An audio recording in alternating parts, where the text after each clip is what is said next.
Assalamualaikum and hi, I'm Muhamad Hazim, I'm Halim, and now for outdoor recreation subject, I'm gonna be talking about CPR and also campfire. Let's go. CPR first, campfire second. CPR or cardiopulmonary resuscitation is an emergency procedure consisting of chest compressions, often combined with artificial ventilation, with in effort to manually preserve brain function until further measures are taken to restore spontaneous blood circulation and breathing in a person who is in cardiac arrest. So that is the high definition of it. So now I'm gonna be demonstrating to you what you should do the proper way to perform CPR.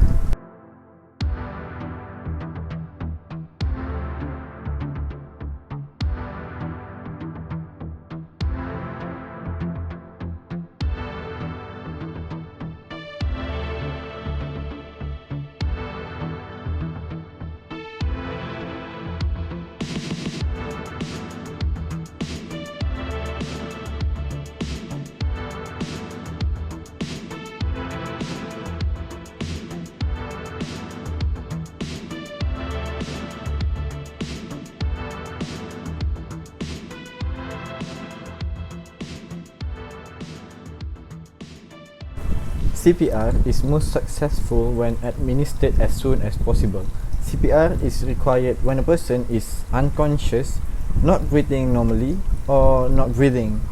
Okay, here are a few of the warning signs CPR might be needed. First is sudden collapse. Check for breathing and pulse. 2 is unconsciousness. Try to wake the person. If unsuccessful, check for breathing and pulse. Third one, breathing problems. No breathing or limited breathing may call for CPR. Fourth, no pulse. If a pulse can't be felt, the heart may have stopped. Fifth, electrocution injuries. If you witness an electrical injury, do not touch the victim. Try to kill the power source or remove the victim from the electrical contact, but be sure to use something that doesn't conduct electricity. CPR need to be stopped if there is signs of life in presence. When CPR is performed outside of advanced medical care, guidelines do not recommend reassessment for a pulse every 2 minutes.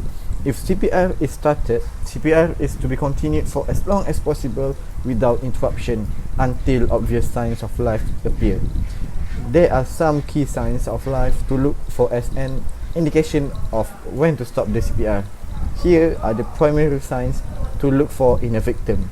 First one, purposeful movement. If a person moves their arm, lift their head or grimace or much more, then stop. Second, making sounds. They may be involuntarily sounds that occur during CPR, such as inconsistent agonal breath.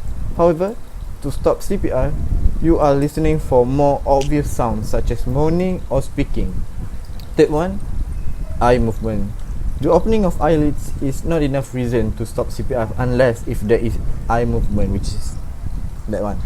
You're looking for the victim to be blinking their eyes, looking around, and or focusing on objects. There are signs of life are rare in an out of hospital setting, but can happen if you stop CPR after seeing the signs of life and the person becomes unresponsive again. Please resume performing CPR. Next, you should be stopping performing CPR if advanced help arrive. If advanced help arrive and takes over the CPR, we can stop our CPR. Advanced help is generally considered a professional first responder, such as a paramedic or firefighter. They may request that you continue doing compressions if you are willing and able while they get their equipment in place. Other times, you may be asked to stop so they can take over immediately. In urban areas, advanced help generally arrive in between 5 to 10 minutes. However, in rural area, the response time may be 30 minutes or significantly longer. So, if you were the first responder, be prepared for this duration of time to avoid fatigue and continue on doing your CPR. So, I think that's all from me for the part of CPR. So, for a quick recap, cardiac pulmonary resuscitation is a basic skill that is really beneficial if everyone have the opportunity to learn, because we will not know when will it may be needed in our life. Now I'm gonna be demonstrating on how we're gonna be doing a campfire. There is 3 types, which is TP, log cabin, and also link to campfire. So now I'm gonna demonstrate all 3 campfire to you all.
Give it to me like.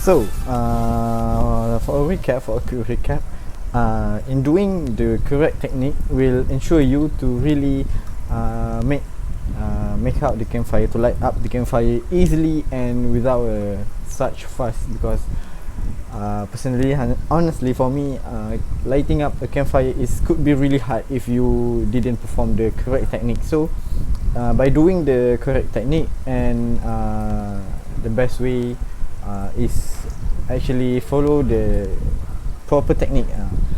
Actually, there is a lot of way to light up the campfire, but if you do like what I did, what I have just demonstrated to you, then inshallah you would have an easy time on lighting up those campfires. So that is the advantage of doing lighting up the campfire using the correct technique. I hope it will benefit you once, I don't know, one day you want to light up a campfire.